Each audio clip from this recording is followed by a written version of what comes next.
Hello friends, welcome back to a new video. आउ एक नूतन video को आपनको स्वागत।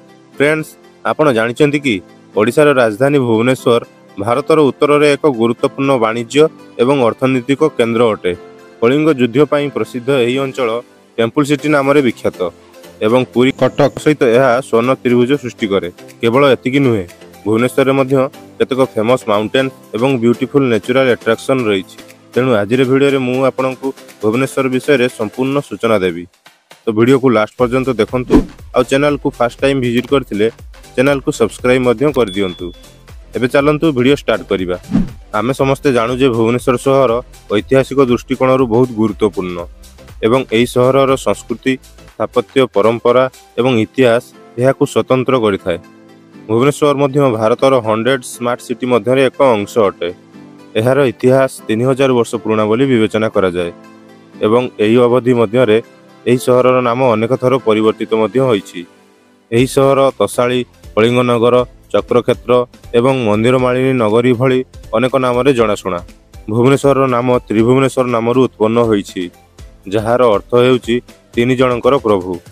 आज Bhubaneswar temple city of India, sports capital of India, east India startup hub एवं एकाम्र क्षेत्र नाम जनाशुना। एठारे प्रसिद्ध कलिंग युद्ध तृतीय शताब्दी रे ईसापुर होइथिला।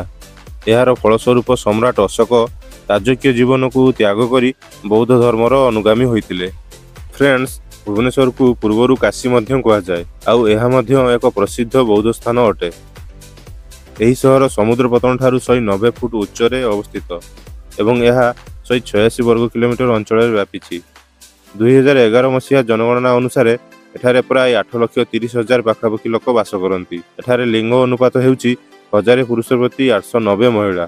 जदि आमे जनसंख्या घनता विषय कहवा तेबे यह किलोमीटर प्रति 4500 अटे। आउ जदि आमे साक्षरता हार विषय कहवा 93% लोक एठारे साक्षर अटंती। ओडिया भाषा हेउछि एठिकार मातृभाषा। एहा व्यतीत एठारे हिंदी, इंग्राजी एवं बंगला भाषा मध्य व्यवहृत हुए। सहरर जनसंख्यार प्राय 95% हिंदू अटंती। यह व्यतीत 3% मुस्लिम आउ 1% ख्रिस्टियान, बौद्ध एवं जैन धर्मर लोक माने भुवनेश्वर रे रुहंती। 1949 मसीह भुवनेश्वर कटकरू ओडिशार राजधानी भाव में बदलाइथिला एवं आज भुवनेश्वर ओडिशार राजधानी भाव में परिगणित होईछि। एठारे अनेक अर्थ, कृषि उत्पादन, आईटी, टूरिज्म एवं एजुकेशन परि क्षेत्ररू आसीथाय। भुवनेश्वर शहर वर्तमान आईटी क्षेत्र में द्रुत गति में विकास करुछि। आज यही शहर पूर्व भारतर एजुकेशन हब एवं बिजनेस हब भाव में उभा होईछि। एठारे अनेक बड़ बड़ विश्वविद्यालय एवं कॉलेज सबू रही। सेथिपई देश तथा देशर छात्र छात्री माने एठाकू स्टडी करिया पई आसंती। IIT Bhubaneswar, AIIMS, CV Raman global university, Xavier university, NISER Bhubaneswar, Utkal university, hotel management सहित एठारे अनेक जनाशुना अनुष्ठान अछि। सेहीपरि अनेक लोक जॉब पई एही शहर आडकू देखंती। सहर में इस्पात, आलुमिनियम एवं सीमेंट भली अनेक शिल्प कारखाना अच्छी, जहाँ सहर में हजार हजार लोकों को रोजगार जगाई थाए। भुवनेश्वर जीडीपी द्रुत गति में ग्रोइंग करुछि। एसत मुंड पिछा आय द्रुत गति में वृद्धि पाउछि। भुवनेश्वर मुंड पिछा आय प्राय 1,30,000 टंका एवं यार अनेक शिल्प विस्तार होउछि। किंतु समय समय रे यह प्राकृतिक विपर्यय द्वारा प्रभावित हुए। सहर बहु परिमाण में क्षति सही थाए। साइक्लोन, भूमिकंप एवं बन्या परी विपर्यय यही सहर को समय समय रे धक्का दे थाए एवं यह केवल भुवनेश्वर नुहे, समग्र ओडिशार समस्या।